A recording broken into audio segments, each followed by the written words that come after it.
বিশ্বকাপ ২০২৬। একদিকে বিশ্বজয়ী আর্জেন্টিনা, অন্যদিকে আফ্রিকার giant killer Cape Verde. Match শুরুর আগেই প্রশ্ন একটাই, আলবিসেলেস্তারা কি অনায়াসেই ম্যাচ পকেটে পুরবে, নাকি বিশ্বকাপ যুদ্ধ স্তব্ধ করে দিয়ে আরও একটা রূপকথা লিখবে কেপ ভার্দে? কাগজে কলমে কিংবা মাঠের শক্তিতে আর্জেন্টিনা এই ম্যাচে স্পষ্ট ফেভারিট। ক্যালোনির মাস্টার প্ল্যান আর দলের তরুণ ও অভিজ্ঞদের দুর্দান্ত কম্বিনেশন যে কোনো রক্ষণভাগ গুড়িয়ে দিতে প্রস্তুত।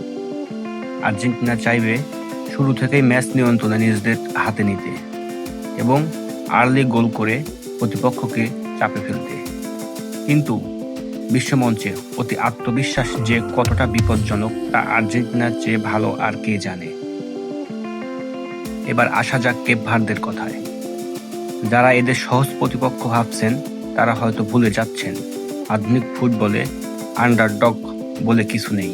কেপ ভার্দের প্রধান অস্ত্র তাদের গতি, শারীরিক শক্তি এবং কাউন্টার অ্যাটাকিং ফুটবল।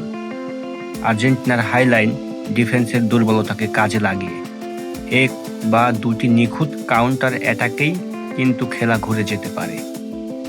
হারাবার কিছু নেই, এই মানসিকতাই তাদের সবচেয়ে বড় শক্তি। ম্যাচের আসল রোমাঞ্চ লুকিয়ে থাকবে ট্যাকটিক্যাল লড়াইয়ে। আর্জেন্টিনা যদি মাঝ মাঠের দখল নিয়ে খেলে নিজেদের নিয়ন্ত্রণে রাখতে পারে, তবে কেপ ভার্দের জন্য টিকে থাকা কঠিন হবে।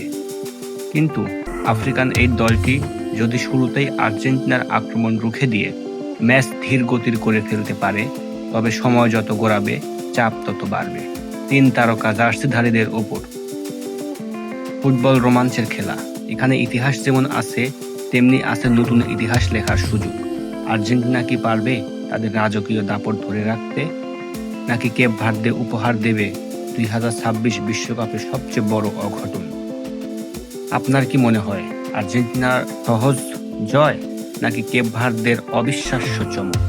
আপনার প্রেডিকশন এবং স্কোর লাইন এখনই কমেন্ট করে জানান। বিশ্বকাপের সব আপডেট পেতে চ্যানেলটি সাবস্ক্রাইব করে আমাদের সাথেই থাকুন। ধন্যবাদ।